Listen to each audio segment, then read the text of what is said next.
Voilà, notre dernière méditation de ce matin portera sur le sujet suivant, de la tour de Babel à l'échelle de Jacob. Et donc là, nous allons commencer par lire un texte dans le livre de la Genèse, au chapitre 11. Or, toute la terre parlait un même langage et avec les mêmes mots. Partirent de l'Orient et choisirent une vallée au pays de Shinéar et ils y habitèrent. Ils dirent l'un à l'autre, allons faisons des briques, cuisons-les au feu. La brique leur servit de pierre et le bitume leur servit de mortier. Ils dirent encore, allons bâtissons une ville, une tour dont le sommet touche au ciel, et faisons-nous un nom, afin que nous ne soyons pas dispersés sur toute la surface de la terre. L'Éternel descendit pour voir la ville et la tour que bâtissaient les fils des hommes. L'Éternel dit, voici un seul peuple, ils parlent tous un même langage. Et voilà ce qu'ils ont entrepris de faire. Maintenant, il n'y aurait plus d'obstacle à ce qu'ils ont décidé de faire. Allons, descendons, et là confondons leur langage, afin qu'ils n'entendent plus le langage des uns des autres. L'Éternel les dissémina loin de là sur toute la surface de la terre, et ils cessèrent de bâtir la ville. C'est pourquoi on l'appela du nom de Babel, car c'est là que l'Éternel confondit le langage de toute la terre, et c'est de là que l'Éternel les dissémina sur toute la surface de la terre. Le péché des gens de Babel, quel était-il? Pourquoi Dieu est-il intervenu de cette manière-là? Et qui était à l'origine de cette situation qui a entraîné donc la dispersion du genre humain et la confusion des langues, puisque c'est la conséquence de cet épisode. Nous sommes ici juste après le déluge, et donc dans l'espace de plusieurs générations, l'humanité s'est recomposée, à partir de la seule famille de Noé, mais là aussi ça va très très vite, et par conséquent, ces gens décident de partir à la rencontre d'un lieu qui serait le plus favorable à l'établissement de la race humaine. Et ils arrivent dans cette plaine de Shinéar, qui est la plaine de Mésopotamie, plaine extrêmement riche, extrêmement fertile. Et là, ils vont donc s'établir. Et c'est le début de la civilisation urbaine, en particulier l'apparition des premières villes, ce que l'on appelle en archéologie l'époque du bronze ancien, avec les véritables débuts, pourrait-on dire, de la civilisation humaine. Nous sommes ici à la fin de cette période du bronze ancien, c'est-à-dire, disons, aux environs de 2300 avant Jésus-Christ à peu près. Et il y a plusieurs hypothèses qui ont été formulées pour essayer de définir ce qu'étaient le péché de ces gens de Babel. Première hypothèse, la tour. La tour était trop haute et Dieu en a pris ombrage. Et c'était une tour qui défiait Dieu, qui les amenait à s'élever jusqu'au ciel, et par conséquent, Dieu a décidé de châtier l'orgueil de ces gens-là. Quand on voit les tours qu'il y avait à cette période en Mésopotamie, on va avoir l'occasion d'y revenir, on se rend compte que, en fait, ces tours-là, c'était des taupinières. Et même finalement, nos tours les plus impressionnantes, notre tour Eiffel, notre tour Montparnasse, l'Empire State Building à New York, ce sont aux yeux de Dieu des taupinières.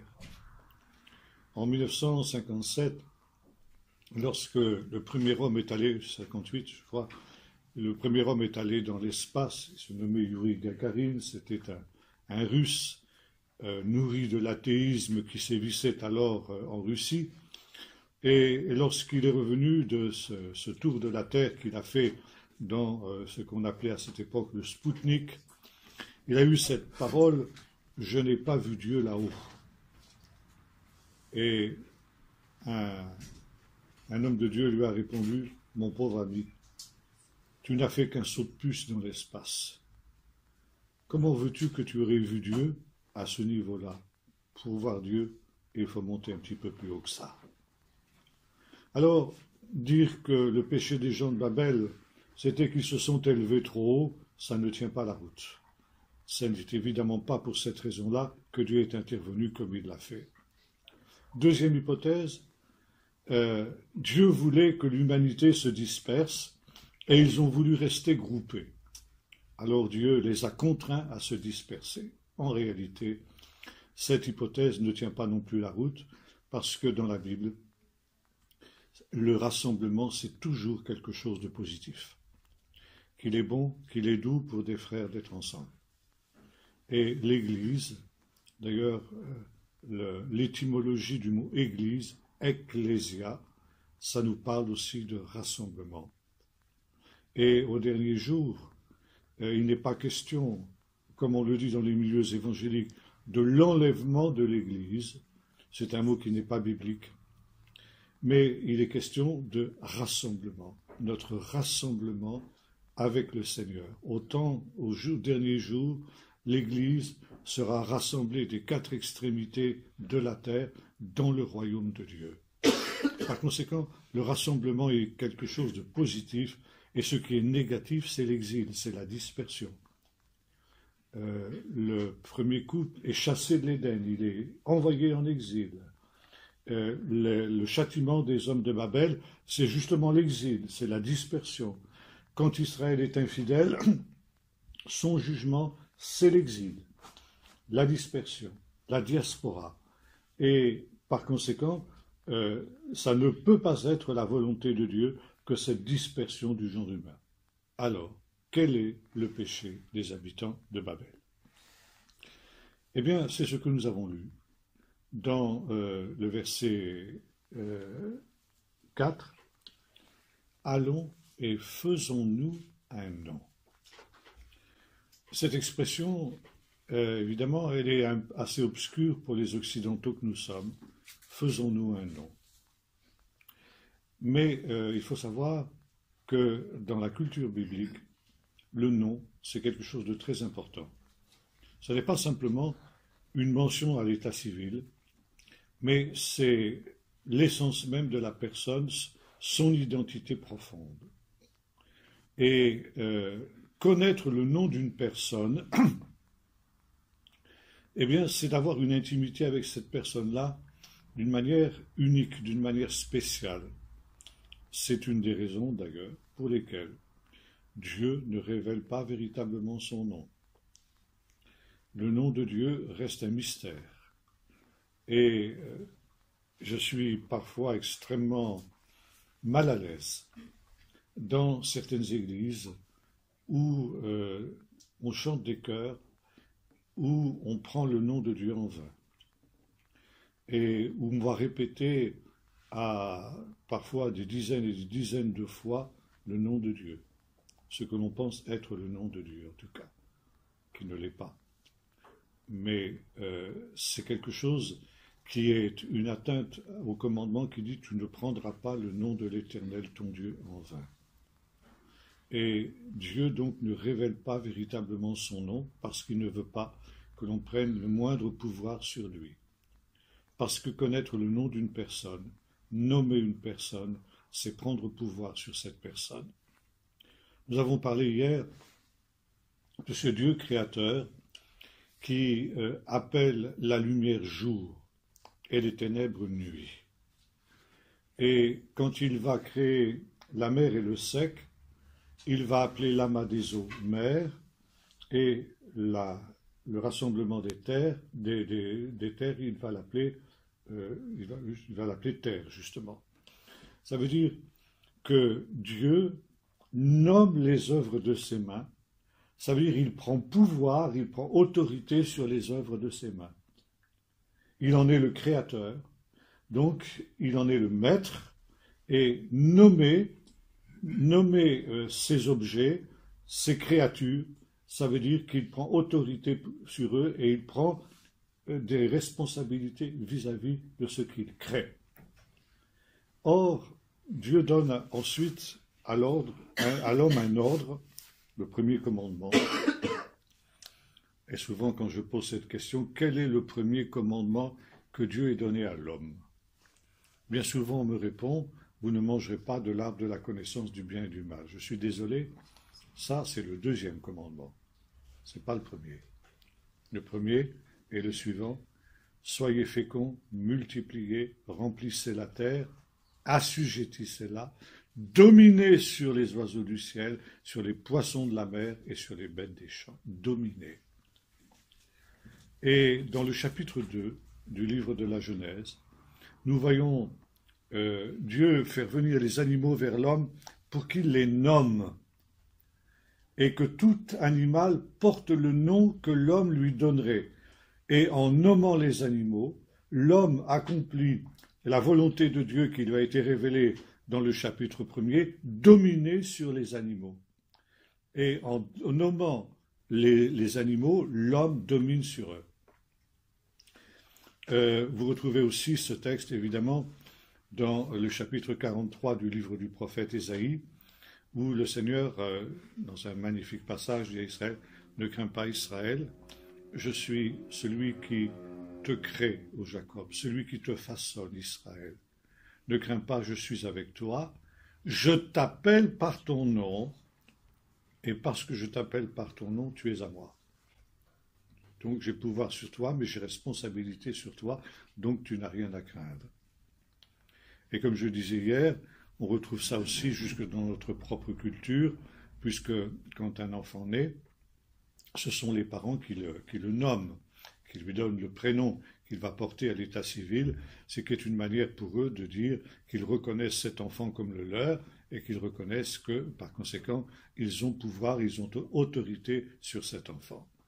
Et ici, donc, nous retrouvons l'histoire de Babel et nous voyons les hommes qui se disent « faisons-nous un nom ».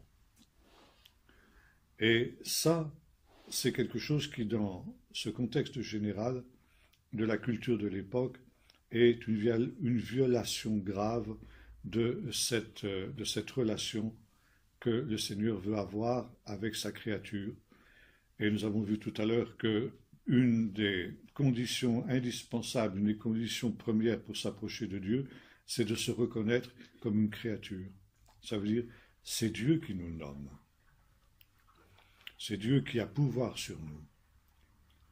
Et les hommes de Babel sont des gens qui ne veulent pas être nommés par Dieu. Ils veulent se nommer eux-mêmes. Ça veut dire qu'ils ne veulent pas Dieu pour maître, ils veulent être leur propre maître. Et nous retrouvons là, en arrière-plan, le vieux slogan des anarchistes, ni Dieu ni maître. Être leur propre maître, c'est aussi la tentation de l'homme moderne. L'homme moderne veut être son propre maître. Il veut se nommer lui-même, il ne veut dépendre de personne, et peut-être à aucune autre époque de l'histoire, justement en autonomie de l'homme, et notamment d'autonomie par rapport à Dieu. Là, évidemment, l'homme se trompe complètement, mais enfin, ça c'est un autre problème, c'est une autre histoire. Et finalement, cette volonté de se faire un nom, c'est quelque chose qui est la manifestation justement d'une révolte contre Dieu, de la première révolte contre Dieu. Donc, la situation va amener Dieu à intervenir, ça va être une des descentes de Dieu, et il va y avoir dispersion du genre humain. Ce sera le jugement de Dieu sur cette prétention à se passer de lui et à ne pas vouloir dépendre de lui en rien. Et parmi ces dispersés qui vont sortir de Babel, il y a un homme qui va être un instrument de Dieu pour accomplir son plan et son dessein. Cet homme, c'est Abraham.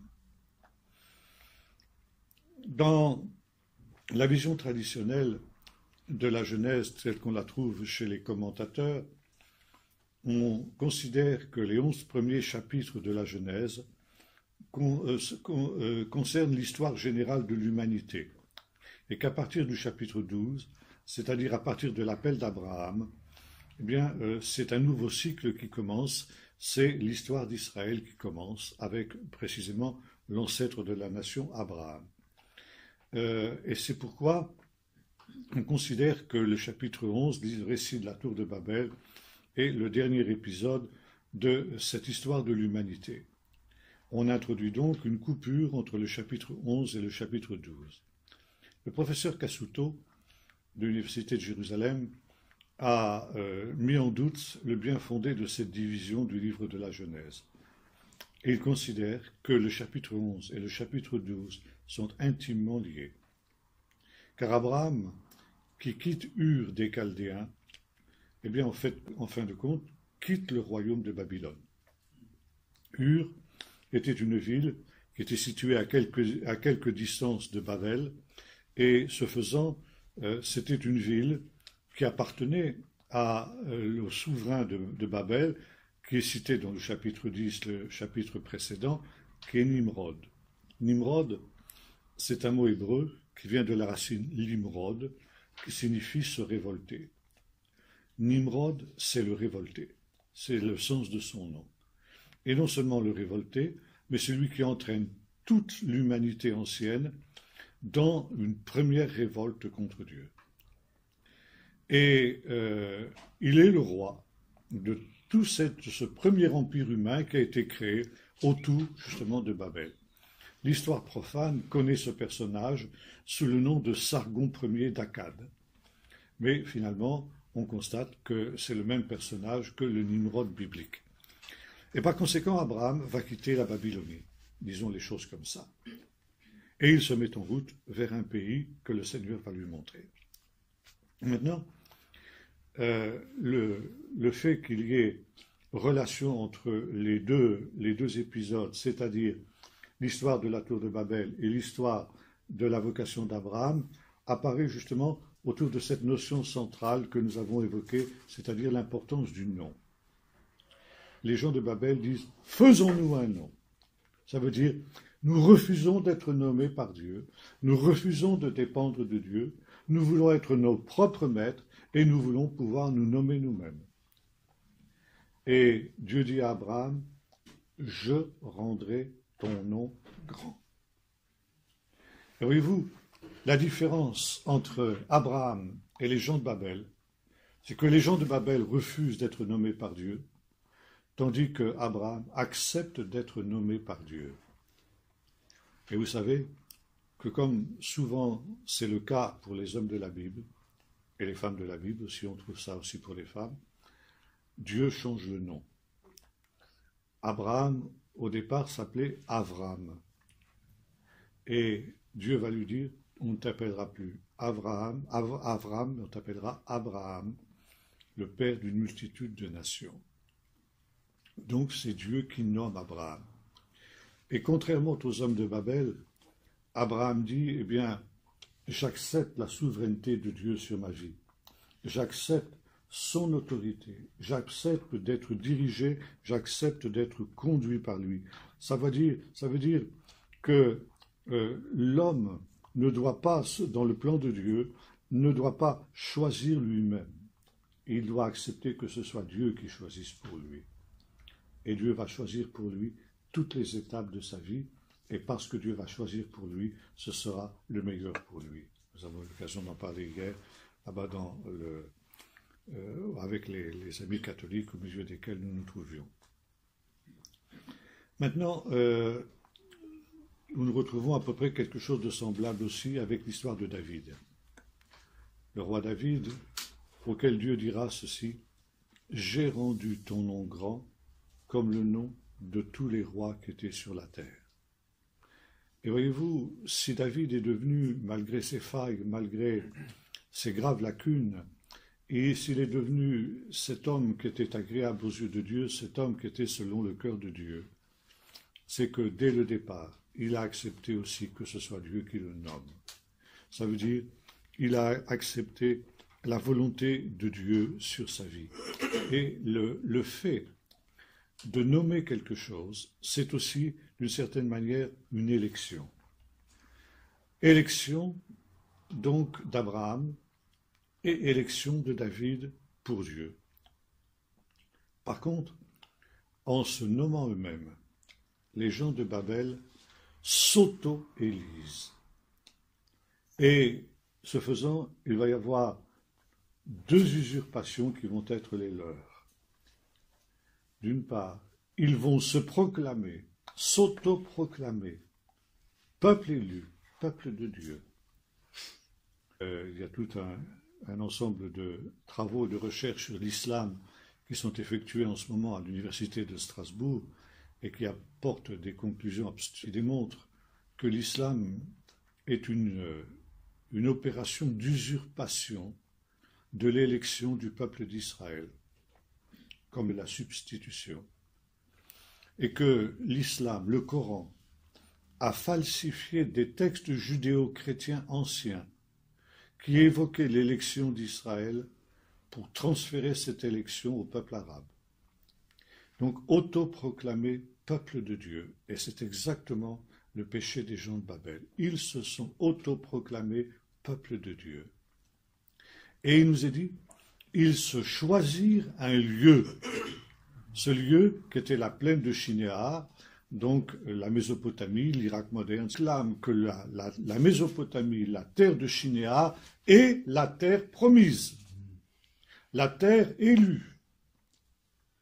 Et quand Dieu parle à Abraham, il lui dit, quitte cet endroit-là, parce que cet endroit-là n'est pas la terre promise. Et le peuple babylonien n'est pas le peuple élu. Le peuple élu, ça sera ta descendance.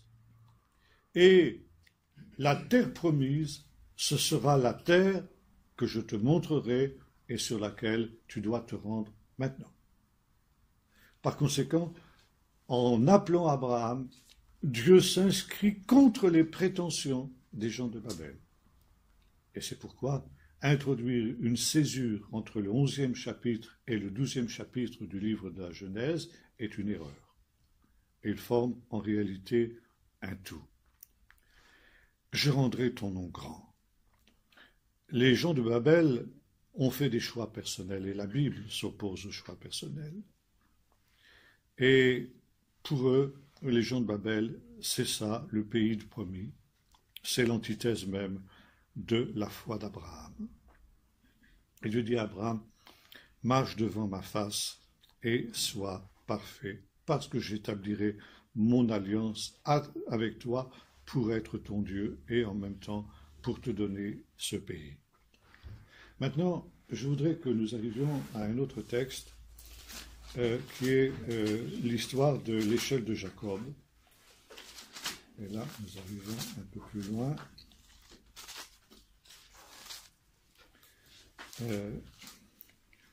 Chapitre 27 du livre de la Genèse, verset 28, verset 10. Jacob partit de Beer-Sheva et s'en alla à Haran.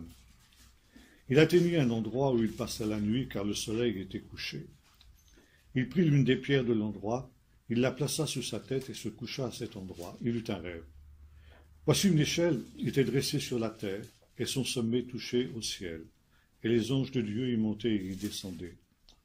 Or l'Éternel se tenait au-dessus d'elle. Il dit, je suis l'Éternel, du Dieu d'Abraham ton père, du Dieu d'Isaac. La terre sur laquelle tu es couché, je la donnerai à toi et à ta descendance. Ta descendance sera innombrable comme la poussière de la terre. Tu t'étendras à l'ouest, à l'est, au nord et au sud. Toutes les familles de la terre seront bénies en toi. Voici, je suis moi-même avec toi. Je te garderai partout où tu iras. Je te ramènerai dans ce territoire, car je ne t'abandonnerai pas avant d'avoir accompli tout ce que j'ai dit. Jacob s'éveilla de son sommeil et dit, certainement l'Éternel était présent dans cet endroit, et moi je ne le savais pas. Il eut de la crainte. Il dit que cet endroit est redoutable. Ce n'est rien moins que la maison de Dieu, c'est la porte des cieux. Jacob se leva de bon matin, il prit la pierre qu'il avait placée sous sa tête, il l'érigea en stèle et versa de l'huile sur son sommet, et il donna le nom de Béthel à cet endroit, mais la ville avait d'abord porté le nom de Luz. Jacob fit un vœu en disant, si Dieu est avec moi et me garde sur la route où je vais, s'il me donne du pain à manger et des habits pour me vêtir, s'il retourne en paix dans la maison de mon père, alors l'Éternel sera mon Dieu, cette pierre que j'ai érigée en stèle sera la maison de Dieu, et je te donnerai la dîme de tout ce que tu me donnes, de ce que tu me donneras. Ce texte est directement en relation avec les textes que nous avons lus jusque maintenant dans le chapitre 11 et le chapitre 12 du livre de la Genèse. Jacob est contraint de partir, de quitter son pays, le pays de Canaan dans lequel il est né, parce qu'il a un grave contentieux avec son frère, Ésaü, que contrairement à son frère, Jacob était un garçon tranquille, qui se tenait dans les tentes et qui était plutôt délicat, disons. Et voilà qu'il va partir à l'aventure, dans le vaste monde. Lui qui pratiquement n'est jamais sorti, comme on dirait familièrement, il n'est jamais sorti des jupes de sa mère. Et comme il le dira plus tard, à la fin de sa vie, il a quitté le pays de Canaan simplement avec un bâton à la main, donc démuni de tout. Donc, il se met en route depuis Beersheba. Il a bien marché pour arriver à Bethel le soir même. Ça fait quand même, entre Beersheba et Bethel, ça fait une belle trotte. Il a bien marché. Il a dû partir très tôt le matin. Et il arrive dans un lieu pour lui inconnu, qui est donc l'endroit où le soleil se couche. Alors il va se disposer à bivouaquer pour la nuit, et il prend une pierre quelconque, la pierre qui lui tombe sous la main, la première qui lui tombe sous la main, et il va s'allonger dessus pour se disposer à y passer la nuit. Je pense que ça devait être un peu dur comme matelas, personnellement. Je ne sais pas si j'aurais bien dormi sur une pierre comme ça, mais enfin bon, il devait être habitué à la dure un peu plus que nous, vraisemblablement. Et il nous est dit quelque chose de très intéressant dans le livre de la Genèse. Jacob, alors on traduit par « il atteignit un endroit où il passa la nuit ». En fait, le texte hébreu nous dit ceci, « il se heurta au lieu ». Et lieu, ça se dit makom en hébreu, c'est un des noms de Dieu. Et on pourrait traduire de la manière suivante, « il se heurta à Dieu », littéralement, « il rencontra Dieu ». Donc ici, il va y avoir entre Dieu et Jacob une rencontre que, évidemment, Jacob n'avait pas programmée et qu'il n'avait pas prévue.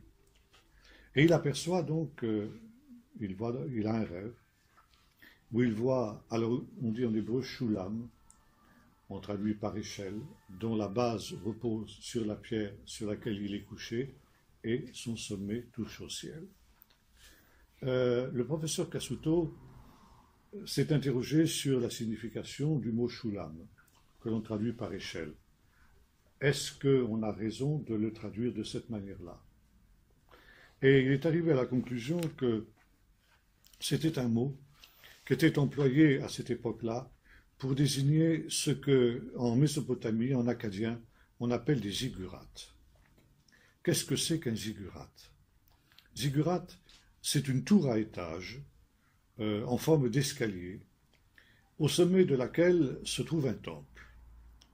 Et finalement, la tour de Babel, dont il est question dans notre chapitre 11 que nous avons lu tout à l'heure, n'est rien d'autre qu'un ziggurat. Et en Mésopotamie, à cette période-là, c'est-à-dire 23e siècle avant Jésus-Christ environ, on trouve dans toutes les principales villes un ziggurat. Chaque ville a son ziggurat, c'est-à-dire sa tour à étage. Et par exemple, le ziggurat de Babel, justement, en acadien, ça veut dire dans la langue de l'endroit, ça se dit Bab Ilin, Bab, la porte, Ilin des dieux. Donc, la porte des dieux, c'est la signification de Babel. Babel, c'est, sur le plan religieux, le nombril du monde ancien. Ça va le rester jusqu'à l'époque d'Alexandre le Grand, c'est-à-dire pendant plusieurs millénaires. C'est un temps absolument considérable.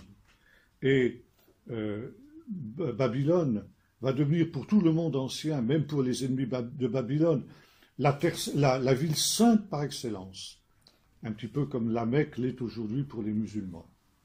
Et d'ailleurs, la Mecque, c'est une fraude, c'est aussi quelque chose comme les savants de l'université de Strasbourg ont démontré cet an dernier, que là aussi c'est une fraude, exactement comme Babel. Mais c'est devenu en quelque sorte le nombril du monde ancien, et donc la ville sainte, la ville promise, sur la terre promise par excellence. Alors on trouve aussi, donc, à Larsa, on a aussi un autre ziggurat qui s'appelle la maison du ciel et de la terre, exactement comme Bethel. Et donc, ce que Jacob voit, c'est vraisemblablement un ziggurat beaucoup plus qu'une échelle telle qu'on peut la concevoir dans notre culture. Et là, sur cette tour à étage, les anges de Dieu montent et les anges de Dieu descendent. Et Dieu se trouve au sommet et Dieu lui parle. Alors, pourquoi cette vision au moment où Jacob va quitter le pays d'Israël, le pays promis? Quel est le message que Dieu veut lui communiquer en lui donnant cette vision et en faisant en sorte qu'il y ait cette rencontre avec le lieu, c'est-à-dire cette rencontre avec lui précisément à cet endroit-là et dans ce moment-là? Eh bien, voilà l'explication que nous donne le professeur Cassuto. Il nous dit, Jacob quitte le véritable pays promis. Et il va se rendre en Babylonie. Parce que Haran, là où habite son oncle Laban, c'est en Mésopotamie, c'est en Babylonie. Et là, Jacob va se trouver en grand danger.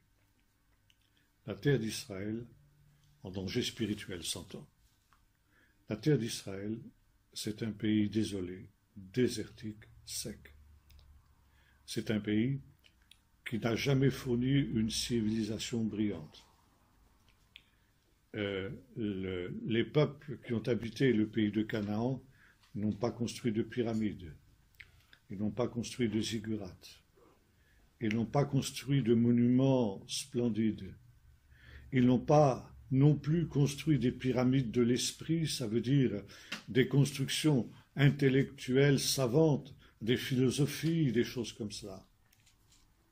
Et voilà que soudain, Jacob, qui va quitter ce pays banal, ce pays insignifiant qu'est la terre d'Israël, qu'est le pays de Canaan, il va se trouver confronté à une civilisation brillante comme il n'en a jamais rencontré, qui est la civilisation la plus brillante de l'époque dans cette région-là. Là, il va voir des monuments splendides, et notamment des ziggurats. Il va voir des villes prospères. Il va entrer en contact avec des religions sophistiquées, avec des philosophies sophistiquées. Et il va s'entendre dire que là est le peuple élu, que là est la terre sainte. La terre sainte, c'est la Mésopotamie. Et avant qu'il ne parte pour la Mésopotamie, Dieu veut l'avertir. Il lui dit, attention Jacob, ne te méprends pas. La terre sainte, elle n'est pas là-bas. Ne te laisse pas séduire par les constructions grandioses que tu vas voir. Ne te laisse pas séduire par cette civilisation brillante au sein de laquelle tu vas t'installer et au sein de laquelle tu vas prospérer. Et n'oublie pas, surtout n'oublie pas, que la véritable terre promise, la maison de Dieu, la porte du ciel, ça n'est pas Babylone. La maison de Dieu, la porte du ciel, c'est ici, dans ce pays. Et c'est pourquoi ton exil ne pourra être autre chose qu'un exil temporaire. Je te ramènerai dans ce pays-ci, et c'est là que j'accomplirai toutes les promesses que j'ai faites envers toi, et nulle part ailleurs, et sûrement pas en Mésopotamie. Et il y a ces anges qui montent et qui descendent. Qu'est-ce que ça veut dire? Il faut savoir qu'encore aujourd'hui, il y a une géographie spirituelle dans la Bible. Et cette géographie spirituelle veut que Jérusalem, ce soit le point le plus élevé du monde. Quand on se rend à Jérusalem, on monte. D'où que vous veniez dans le monde, quand vous vous rendez à Jérusalem, vous montez. Même si vous venez du sommet du Mont Blanc, à Jérusalem, le Mont Blanc qui est à plus de 4000 mètres d'altitude, et vous avez Jérusalem qui est à 800 mètres d'altitude maximum, vous montez.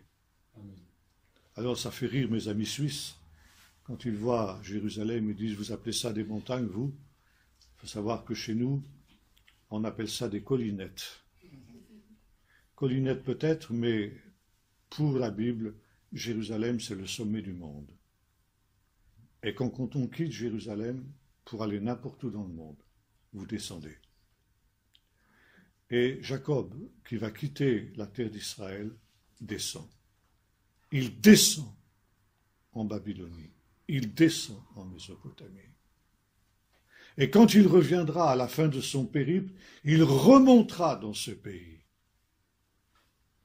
Et Dieu lui fait une promesse. Non seulement Jacob, tu ne dois pas t'assimiler dans cette brillante civilisation humaine que tu vas rencontrer, mais je te garderai, je serai avec toi, et je te ramènerai dans ce pays. Et pour lui montrer qu'il va être avec lui, Dieu envoie 2 troupes d'anges, des anges qui descendent. Ça veut dire des anges qui vont descendre avec Jacob, qui vont accompagner Jacob dans son exil. Et Jacob, qui est ce garçon fragile dont on parlait tout à l'heure, eh bien, et qui a peur, tu lui dis, n'aie pas peur, regarde, tu vas être environné, tu n'es pas seul, tu vas être environné par une troupe d'anges qui vont t'accompagner dans ton exil, qui vont t'accompagner partout où tu iras. Et quand le temps sera venu, je te ramènerai dans ce palais, à l'ouest, au nord et au sud. Et ta postérité sera aussi nombreuse que la poussière de la terre.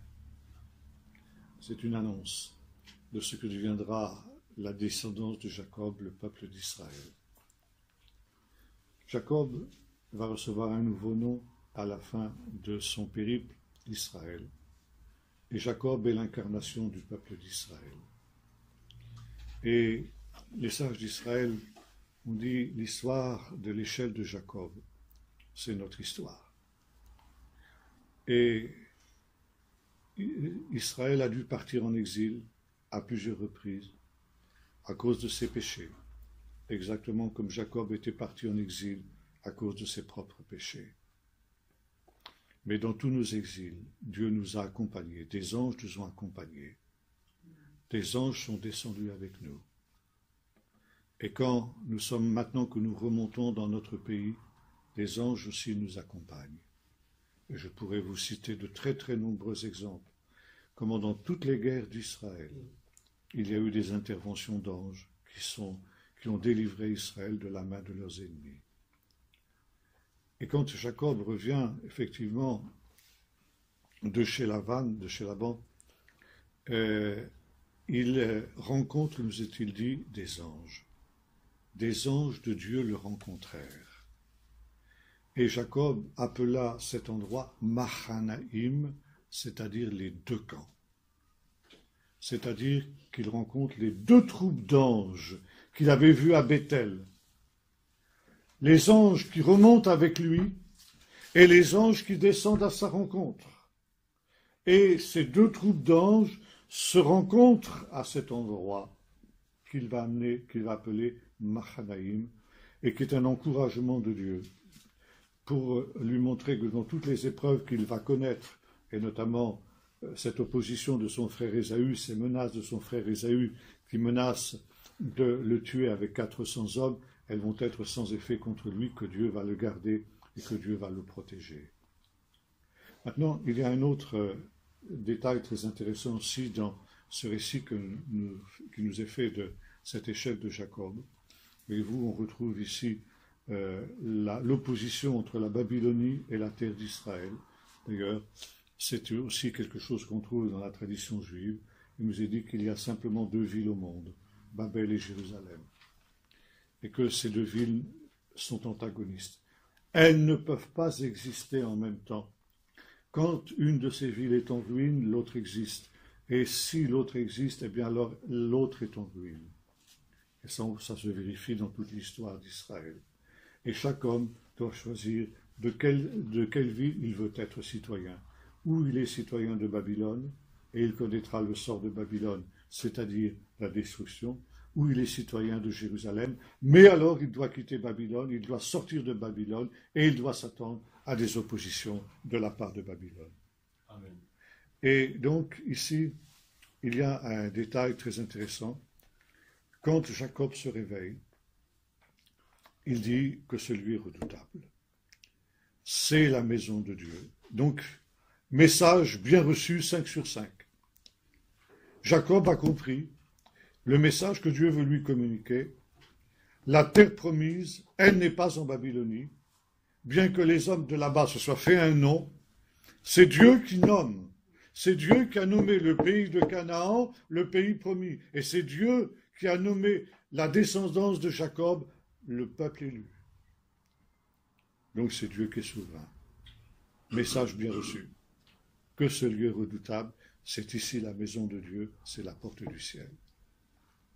Et la pierre sur laquelle il est couché, que Jacob pensait être une pierre banale, il se rend compte que cette pierre, c'est le fondement du monde. Et cette pierre, il nous est dit, il l'érige en stèle, ça veut dire il la met toute droite. Et en même temps, il loin d'huile. Alors, il y a dans la tradition juive tout un ensemble de réflexions sur cette pierre. Typologie de la pierre, on la trouve dans la Bible, on pourrait parler des heures et des heures là-dessus.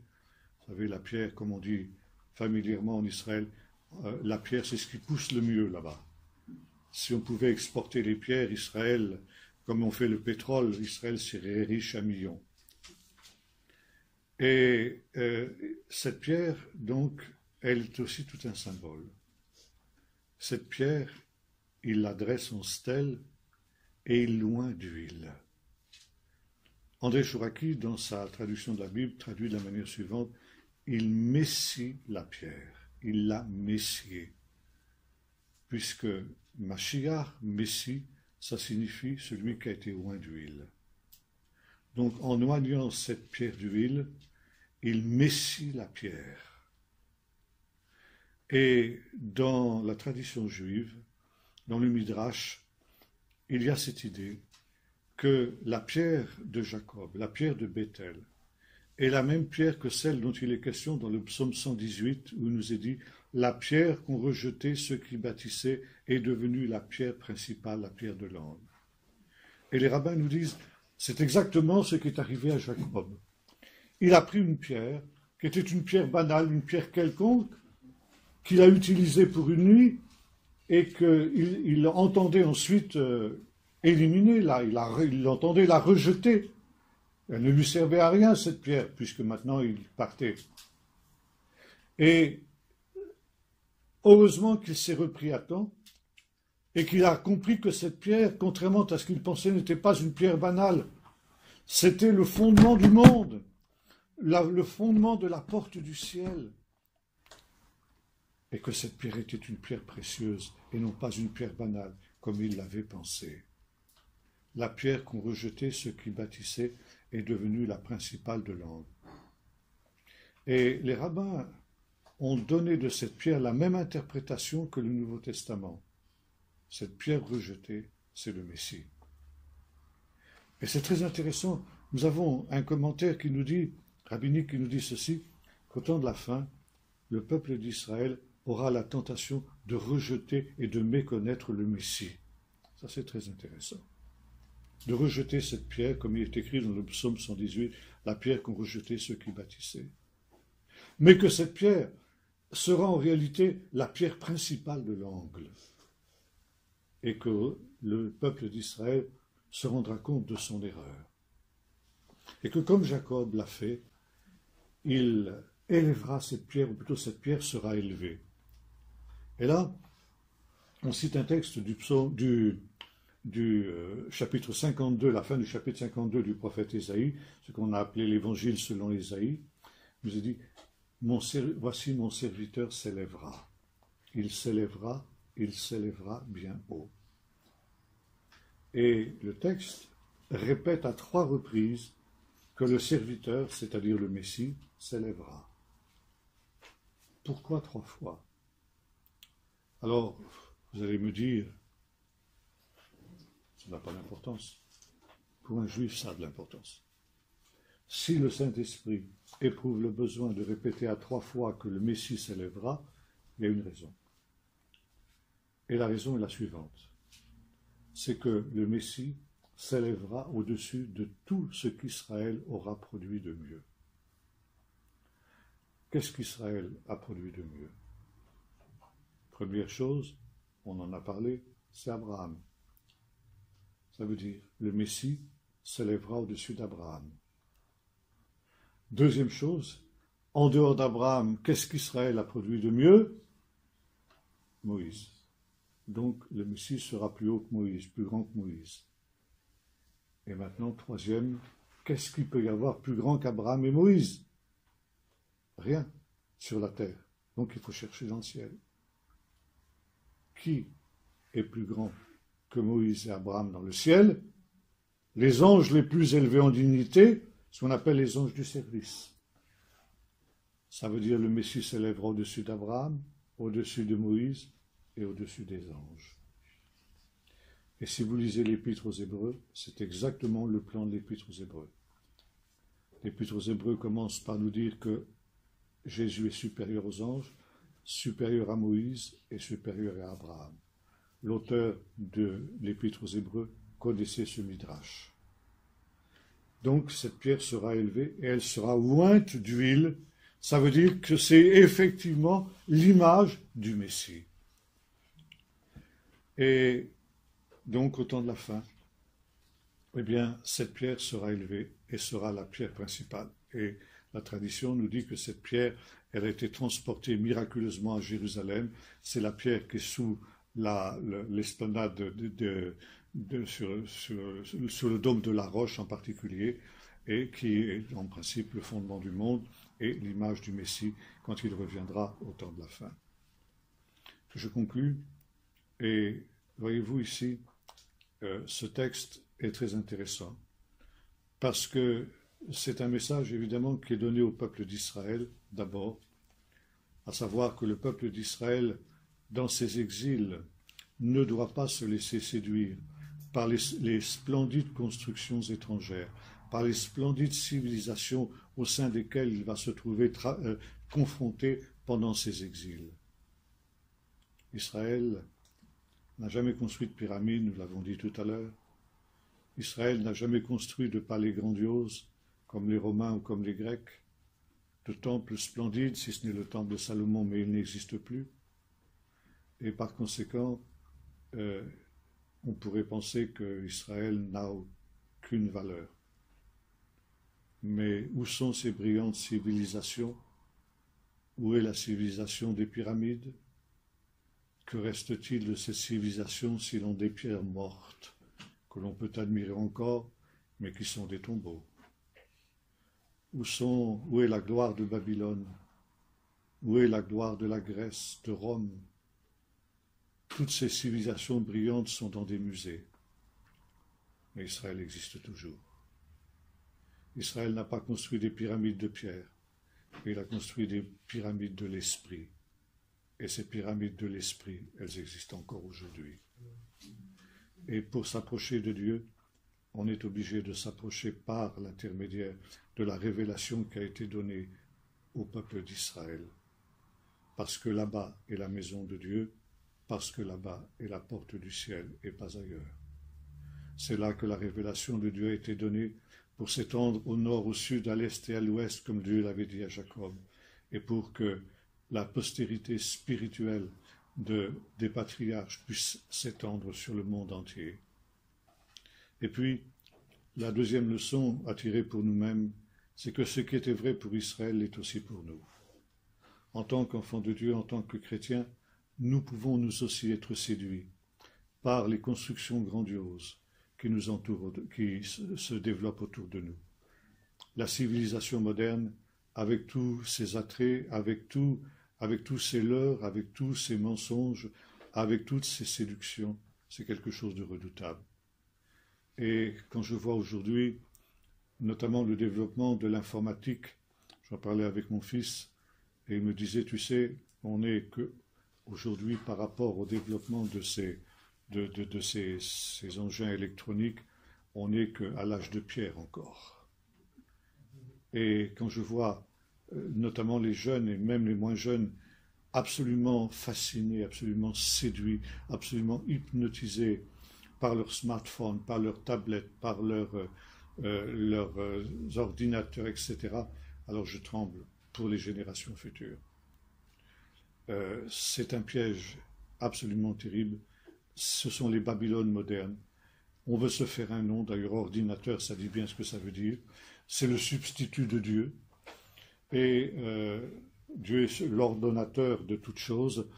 Par conséquent, on a maintenant d'autres ordonnateurs. On ne veut plus être nommé par Dieu. On veut se nommer soi-même. On veut être son propre maître. Et en fait, on s'asservit aux idoles que nous avons construites de nos propres mains, que sont ces engins modernes, avec toutes leurs séductions. Un pasteur me disait, il y a quelque temps de cela, je me suis rendu compte que les gens de mon église ne lisent plus la Bible parce qu'ils sont devant leur télé et ils sont devant Internet.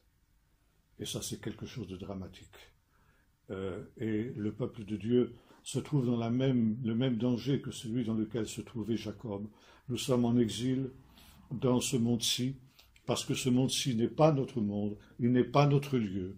Et comme les patriarches, nous devrions nous mettre en marche vers la cité dont Dieu est le constructeur et l'architecte, comme le dit l'Épître aux Hébreux. Et il y a cette invitation qui avait été celle d'Abraham, va-t'en, quitte ces choses, quitte les Babylones de ce monde, et mets-toi en route vers le pays que je te montrerai, vers la Jérusalem céleste. On ne peut pas s'installer dans les Babylones de ce monde et en même temps avoir part à la Jérusalem céleste. C'est un choix. Comme je le disais tout à l'heure, il n'y a que deux villes au monde, Jérusalem ou Babylone. Et il faut choisir de laquelle de ces deux villes on veut être citoyen. Et si l'on veut être citoyen de Jérusalem, alors il faut quitter les Babylones de ce monde. Sortez de Babylone. Alors je sais bien, ça n'est pas évident. Et comme j'en parle souvent avec mes petits-enfants, on est bien obligé d'eux. Oui, on est bien obligé d'eux. C'est vrai, c'est vrai. On est bien obligé d'employer ces bidules modernes. On ne peut pas faire autrement. Mais faisons-le un minimum alors. Faisons-le, comme le dit l'apôtre Paul, en usant du monde comme n'en usant pas. Payer simplement aux pharaons modernes le minimum de ce qu'on leur doit. Mais rien de plus. Et justement, les pharaons modernes, les Nebuchadnezzar modernes, les Nimrod modernes, voudraient nous conduire justement dans cette adoration de ces idoles qu'ils ont construites. Alors justement, là, c'est là que doit s'opérer la résistance du chrétien. Et la vision de l'échelle de Jacob, du ziggurat de Jacob est importante aussi pour nous, parce qu'elle nous met en garde en disant, attention, la terre promise, ce n'est pas ici, ce n'est pas dans ce monde-ci. La terre promise, elle est là-haut. C'est là-bas qu'est notre véritable patrie. C'est là-bas qu'est notre véritable identité. Et là aussi, comme Abraham, eh bien, il faut quitter ces choses. Abraham avait quitté Ur des Chaldéens, il avait quitté la Babylonie, et il s'était mis en route vers le pays que Dieu lui montrerait. Alors nous aussi, nous ne savons pas où cela peut nous conduire, mais il y a un pas de la foi effectué, un départ. Pars, va-t-on pour toi. Et je te montrerai ensuite le pas suivant. Je te montrerai le chemin et je t'amènerai là où j'ai promis de le faire, dans cette terre dont Dieu est l'architecte et le constructeur, vers laquelle déjà les patriarches autrefois s'étaient mis en route. Et là, comme Jacob s'était heurté au lieu, Dieu veut aussi que nous puissions nous heurter, ou plutôt le rencontrer à nouveau pour justement que cette vision soit imprimée sur notre cœur comme elle avait été sur Jacob, et que nous sachions qu'il y a un lieu qui est la maison de Dieu, qui est la porte du ciel, et qui n'est pas celui que les Nimrods de ce monde appellent la terre promise, et qu'ils appellent le paradis terrestre, et qu'ils appellent le peuple élu. C'est autre chose. Et c'est notre patrie véritable. Là, nous en sommes les véritables citoyens. Voilà, nous allons arrêter là pour ce matin. Seigneur notre Dieu, tu as été absolument fidèle par rapport à ce que tu avais promis à ton peuple d'Israël. Et Seigneur, au moment où tous les soi-disant peuples élus, où toutes les soi-disant terres promises se sont révélées comme étant des mensonges, que ce soit la Babylonie, que ce soit Rome, que ce soit Moscou, que ce soit toutes ces philosophies, toutes ces religions, toutes ces constructions intellectuelles ou techniques humaines, Seigneur, qui se sont révélées être des leurres et des mensonges. Tu nous montres, Seigneur, que le choix que tu avais fait de ton peuple d'Israël et de la terre d'Israël depuis les origines a subsisté jusqu'à nos jours, et que par conséquent tu es un Dieu fidèle, et que cette révélation, Seigneur, qui a perduré au travers des siècles, qui a survécu à toutes ces brillantes civilisations qui se sont effondrées comme des châteaux de cartes, eh bien, est une révélation fiable, une révélation sur laquelle nous pouvons nous établir. Quelle est cette pierre, quel est ce rocher qui est rejeté par les hommes aujourd'hui, notamment même au sein de ton Église, ta parole, Seigneur, qui est rejetée. Et pourtant, elle est la pierre principale, la pierre de l'angle, la pierre sur laquelle seuls nous pouvons construire nos vies pour qu'elles soient solides dans la tempête qui viendra. Alors, Seigneur, aide-nous à saisir le message que Jacob aussi avait saisi quand il était à Bethel, à savoir que c'est là, et là seulement, que est notre véritable identité. Et Seigneur, comme tu avais promis à Abraham de lui faire un nom, comme tu avais promis à David de lui faire un nom, comme tu avais fait un nom à tous ces hommes fidèles, alors Seigneur, nous te disons, accomplis pour nous cette promesse que tu avais faite à ton peuple, toi qui nous as créés, qui nous as façonnés. Seigneur, appelle-nous par notre nom, et nous voulons, Seigneur, être à toi dans ces temps et pour l'éternité. Amen. Amen. On va prendre un petit temps de questions-réponses encore. Donc s'il y a des questions, n'hésitez pas, on peut y aller. Juste on lève la main et on pose la question. Allez, vas-y. Une première question, Jean.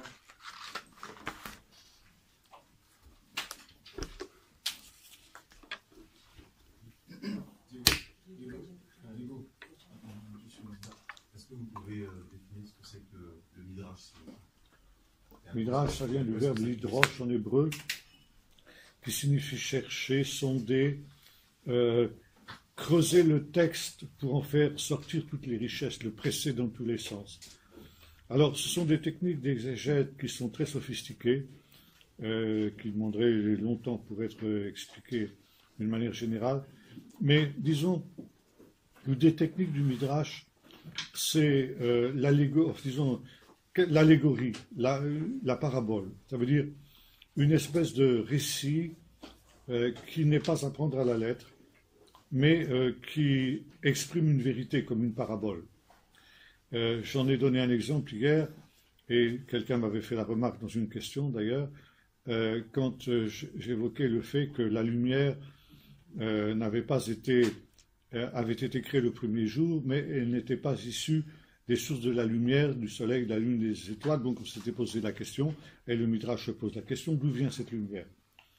Alors donc on l'exprime par une petite histoire, qui n'est pas à prendre à la lettre, bien sûr, et ça personne ne s'y trompe, pas plus qu'une parabole, à savoir que la lumière, c'était la lumière du Messie qui était de toute éternité sous le trône de Dieu. Et Satan a vu cette lumière, et il a posé la question au Seigneur, quelle est cette lumière qui est en dessous de ton trône? Et donc le Seigneur lui répond, c'est la lumière du Messie qui te remplira de honte au dernier jour. Donc voilà, ça c'est un exemple de Midrash.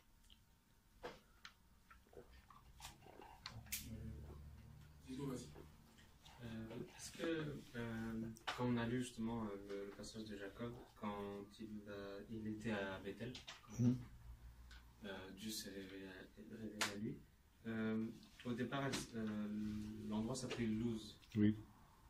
Est-ce qu'il y a une signification en hébreu? Luz, ça veut dire aussi la lumière. D'accord. Oui. En fait, dans l'enseignement, j'aimerais juste comprendre. Allez, parlez plus fort, je n'entends pas bien. En fait, dans l'enseignement que vous avez fait, j'aimerais juste comprendre la pensée, du sens où Paul dit, qui prêche que Christ crucifié, du sens, par l'esprit, moi que Attendez, levez-vous parce que je ne vous entends pas. Par l'enseignement que vous avez apporté, Paul dit qu'il prêche que Christ crucifié. Moi, j'aimerais comprendre en quoi l'enseignement peut m'affermir dans l'amour de la chair et m'affermir dans l'homme nouveau. Ça veut dire dans la nature de la vie de Christ. Après, je ne sais pas si vous comprenez. Oui, c'est-à-dire que dans notre culture chrétienne occidentale, on veut retrouver le Nouveau Testament dans ce qu'on appelle l'Ancien. Et il faut savoir que ce qu'on appelle l'Ancien Testament, que moi j'appelle l'Écriture, n'est pas forcément quelque chose qui est christologique. Et tout ça, c'est complémentaire. Et le Nouveau Testament a un enseignement qui lui est spécifique. Et si vous parlez de la mort, de la chair, etc., c'est quelque chose qui est spécifique au Nouveau Testament. Mais disons, des enseignements comme ceux qu'on a, eh bien, sont complémentaires de ça, parce que finalement, renoncer aux bienfaits des civilisations brillantes qui nous entourent, comme Jacob était en quelque sorte invité à le faire, c'est aussi une forme de crucifixion de la chair. Parce que c'est beaucoup plus facile d'aller dans le sens du courant que justement de renoncer à soi-même. Et donc, Abraham, il a renoncé. D'ailleurs, c'est pas sans raison qu'il nous est donné aussi comme un exemple de la foi. Il ne faut pas absolument... Vous voyez, je crois qu'on est très réducteur et finalement, ce qu'on a appelé l'Ancien Testament, et j'emploie à dessein l'expression, c'est une manière de dire que l'Ancien Testament, c'est quelque chose de dépassé, quelque chose de caduc, il ne reste plus que le Nouveau Testament. Et on ne lit l'Ancien Testament, entre guillemets, que dans la mesure où on peut y retrouver des enseignements du Nouveau Testament. Alors que ce soit les prophéties sur la venue de Jésus, la Vierge deviendra enceinte, un enfant nous est né, enfin des choses comme ça, ou Isaïe 53, le serviteur souffrant. Évidemment, c'est les seuls textes, pratiquement les seuls textes que les chrétiens lisent dans ce qu'on appelle l'Ancien, surtout dans les églises historiques, par exemple dans le catholicisme ou dans des choses comme ça. Et de toute manière, on essaie toujours de trouver une dimension christologique, mais elle n'est pas toujours directe, cette christologie-là. Vous allez me dire qu'on trouve, on nous a dit que Jésus a enseigné à ses disciples qu'elle est à Emmaüs dans toutes les Écritures ce qui le concernait. Alors, c'est vrai qu'on peut trouver dans tous les livres de la Bible des prophéties christologiques, mais si vous voulez, il faut aussi ramener, il faut savoir que chaque texte a une intention spécifique qui n'est pas directement en relation avec la venue de Jésus. Bon, il y a de la narration, il y a des récits aussi législatifs et des choses comme ça qui ont une intention un petit peu autre. Alors, je crois que il faut comprendre qu'il y a à recevoir de tout. Et ça, il faut redécouvrir ça au niveau des chrétiens occidentaux, parce que autrement, on tombe dans une espèce de marcionisme, cet hérétique du IIe siècle qui rejetait complètement l'Ancien Testament pour ne garder que le Nouveau, ce qui est une tentation qu'on a dans l'Église jusqu'à nos jours.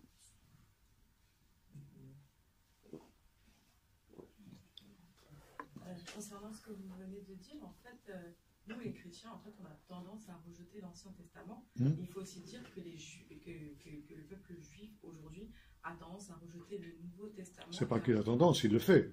Ils le font et justement, ils ont tendance à dresser Jésus-Christ comme étant antisémite, dans le sens où que c'est un peu de la faute. C'est un peu de la faute en fait de Jésus en fait s'ils ont été dispersés et si aujourd'hui ils sont persécutés. Donc finalement en fait on peut dire que enfin c'est pas que nous qui avons tendance à rejeter l'un ou l'autre. Oui, je ne sais pas si on peut faire exactement le parallèle que vous faites, parce que quand on rejette l'écriture des Juifs, on scie la branche sur laquelle on est assis. Et bon, le peuple d'Israël rejette Jésus essentiellement, comme le disait mon professeur de Nouveau Testament quand j'étais à Jérusalem, qui était un juif orthodoxe, parce que nous avons occidentalisé le Messie. Et comme il le disait, jamais, pendant 2000 ans d'histoire du christianisme, le peuple d'Israël n'a vu dans le Christ des chrétiens le Messie tel que la Bible le définit. Et effectivement, un certain judaïsme, et c'est heureusement en train de passer en Israël aujourd'hui, mais dans la diaspora, à cause des persécutions dont les Juifs ont été l'objet au nom de Jésus, les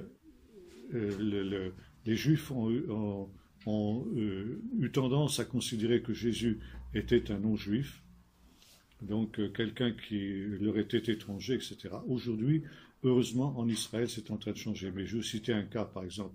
Quand j'étais en Israël, il y a plus de 50 ans pour les premières fois, il y avait encore des Juifs russes, dont les parents, grands-parents, avaient été mêlés au pogrom, c'est-à-dire au massacre de Juifs qui était effectué par les Cosaques en Russie. Et par exemple, un qui racontait comment il y avait après, au soir d'un pogrom, un vieux juif qui était en train de se noyer dans la rivière. Passe un pop sur la rive, et donc le juif l'interpelle en lui disant « Bien, sauve-moi, je suis en train de mourir. » Et l'autre lui répond « Pas avant que tu crois en Jésus. » Alors l'autre, pour être sauvé, dit « Bon, ben alors je crois en Jésus. » Alors le pop lui tend sa croix, il la tire, et quand il arrive sur la berge, il prend la croix, il donne un grand coup sur la tête, il dit « Maintenant que tu crois en Jésus, meurs en paix. » Alors, en face d'histoires comme ça, qu'est-ce que vous voulez dire? Quelle réponse vous pouvez avoir? Alors bon, aujourd'hui, Israël est un peuple libre, il n'est plus soumis à l'autorité des chrétiens, et par conséquent, il peut réexaminer la question de Jésus d'une manière beaucoup plus sereine. Et grâce aux témoignages d'organisations chrétiennes, telles que par exemple, surtout, l'ambassade internationale chrétienne à Jérusalem, et des organisations comme les Chrétiens Amis d'Israël, comme Ebenezer, comme d'autres organisations semblables de moindre importance, les Israéliens aujourd'hui ont pris conscience que si malheureusement il y a encore beaucoup de chrétiens qui sont antisémites, il y a aussi des chrétiens qui aiment Israël. Et par conséquent, il y a une réévaluation de Jésus. On n'est pas encore au stade où dire il est le Messie, encore moins qu'il est le Fils de Dieu, mais en tout cas, que c'est un fils d'Israël, que c'est une des gloires d'Israël, que c'est un des grands hommes d'Israël. Voilà, en gros, ce que pense la majorité du peuple d'Israël aujourd'hui, et c'est une des raisons pour lesquelles, d'ailleurs, il y a une chaire de Nouveau Testament à l'Université de Jérusalem. Parce que le Nouveau Testament, c'est un livre juif. Et j'ai eu l'occasion d'étudier donc dans ce département du Nouveau Testament à Jérusalem. Ça faisait partie de la littérature du Deuxième Temple, l'époque du Deuxième Temple, et c'est là que j'ai étudié le Nouveau Testament avec le professeur Fusser. J'aimerais savoir quelles sont les différences entre leur vision du Messie et notre vision de Jésus, Oui. afin qu'on puisse, si on en rencontre, les évangéliser. Bon, si vous voulez, nous avons deux mots en français pour désigner le Messie. Nous avons donc le mot Messie et nous avons le mot Christ.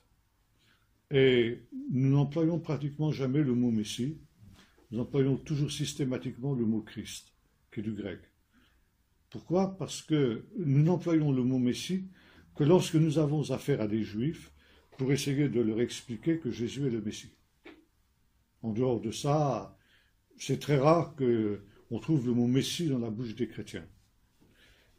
Pourquoi justement cette aversion d'employer le mot Messie?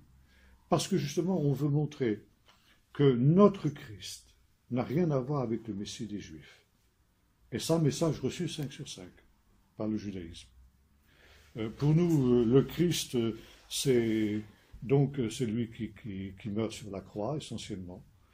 La résurrection, on en parle un peu, mais pas tellement. C'est surtout la croix. Et puis, que finalement, il est venu pour établir un royaume spirituel dans les cœurs, caché dans les cœurs, etc. Il reviendra, oui, on ne sait pas trop comment, on ne sait pas trop quand, etc. Mais voilà. Donc. Or, dans la conception juive, évidemment, c'est tout à fait autre. Et par exemple, au Moyen-Âge, il y avait ce qu'on appelait les disputations. C'était les matchs de foot de l'époque. On s'embêtait un peu au Moyen-Âge et on n'avait pas tellement de moyens de distraction. Alors qu'est-ce qu'on faisait? On faisait des controverses publiques entre un juif et un chrétien, qu'on appelait des disputations. Il y avait des arbitres. Et puis on désignait un vainqueur à la fin de la confrontation. Alors ça attirait des foules. Une des disputations les plus célèbres de l'histoire, on nous a conservé le procès-verbal, c'était la disputation de Barcelone, de 1263 après Jésus-Christ. Comme son nom l'indique, elle a eu lieu à Barcelone en présence du roi Jaime d'Aragon et d'un certain Pablo Cristiani, c'est-à-dire un juif converti, dont on ignore le nom véritable. Évidemment, Pablo Cristiani, ce n'était pas son vrai nom. Et puis, le grand rabbin de Jérôme, qui s'appelait Rabbi Moshe ben Nachman. Et donc, la question était de savoir, Jésus est-il le Messie? C'était le thème de la disputation. Pablo Cristiani, donc, a été le premier à intervenir, et il a pris les grands thèmes de l'apologie chrétienne traditionnelle, toutes les prophéties que j'évoquais tout à l'heure, la Vierge deviendra enceinte, un enfant nous est né, Ésaïe 53, etc. Enfin, tout ça, bon. Et il a dit, voilà, donc Jésus a accompli les prophéties, la croix, ci, ça, etc., la naissance virginale, enfin bon, tout ce qu'on peut dire et qu'on connaît dans ce domaine-là. Bien, Rabbi Nachman l'a écouté, poliment, sans objecter. Et quand son tour d'intervenir est venu, il s'est tourné vers le roi. Il lui a dit, roi, en quoi consiste ton métier de roi? À quoi passes-tu ton temps? Tu passes ton temps à deux choses, à faire la guerre et à rendre la justice. Or, qu'est-il écrit dans les prophéties messianiques? Que quand le Messie sera venu, une nation ne tirera plus l'épée contre une autre et l'on n'apprendra plus la guerre. Et deuxièmement, que la justice de Dieu couvrira la terre entière comme les eaux recouvrent le fond des mers. Or, tu fais la guerre et tu rends la justice, ça veut dire que ni la paix ni la justice ne règnent sur la terre. Comment pouvez-vous dire que le Messie est venu, puisqu'on continue à faire la guerre et on continue à voir l'injustice se perpétrer sur la terre? Et la partie chrétienne a eu la bouche fermée, et il a fallu donner le prix à Rabbi Nachman pour ça. Il faut reconnaître honnêtement, nous les chrétiens, en face des Juifs, que Jésus n'a pas accompli tout le programme messianique. Il a accompli une partie du programme messianique, mais l'essentiel du programme messianique, parce que le monde est resté extérieurement ce qu'il était auparavant. Il est resté, c'est-à-dire le royaume de Satan. Et finalement, on se retrouve devant la question de Jean-Baptiste, quand Jean-Baptiste voit que Jésus donc n'est pas en train d'accomplir la révolution qu'il avait annoncée, lui, Jean-Baptiste, il lui pose la question, es-tu celui qui vient ou devons-nous en attendre un autre? Et je crois que là, c'est le grand débat entre chrétiens et juifs. Les chrétiens disent, eh bien, il était celui qui devait venir, et les juifs disent, il faut en attendre un autre. Et finalement, c'est un débat qui a une certaine légitimité. Il faut avoir l'honnêteté de le reconnaître. Et finalement, comment croyons-nous, nous chrétiens, que Jésus est le Messie et éventuellement le Messie d'Israël? Par la foi. Parce que donc il a donné déjà des signes de sa messianité, notamment par sa résurrection, ce qui est l'élément essentiel, mais on ne peut pas aller plus loin. Donc on peut dire simplement, c'est par la foi que nous disons Jésus est le Messie. Même pas dire par les prophéties qu'il a accomplies. Il a accompli une partie des prophéties, mais on ne peut pas dire qu'il ait accompli toutes les prophéties. Ouais. Et là, donc, automatiquement, les Juifs ont beau jeu de dire, le Messie, il devra non seulement accomplir une partie des prophéties, mais il devra accomplir toutes les prophéties. Alors, si Pablo Cristiani et le roi Jaime d'Aragon, au moment de la disputation de Barcelone de 163, avaient été intelligents, ils auraient dit oui, c'est vrai, Jésus n'a pas accompli toutes les prophéties, mais il les accomplira au temps de la fin. Mais comme ils ne croyaient pas au retour de Jésus, ils ont été coincés.